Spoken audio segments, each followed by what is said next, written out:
Hi, I'm Alice, and I'm crossing the Tamadaba Nature Park on the island of Gran Canaria.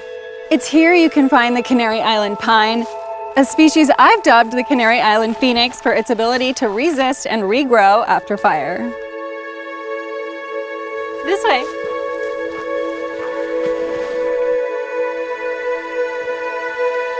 Look at it blow! This is one of the largest natural crags in the entire world. Did you know it's the only thing that remains from the volcano that once occupied the entire center of this island? Perfect weather. By the way, I heard this trail takes you to a giant window, kind of like a looking glass. Shall we check it out? Sometimes you walk and you walk, but it's not until you see things from a new angle that you realize magic really does exist. Made it to the magic window. Wow, amazing.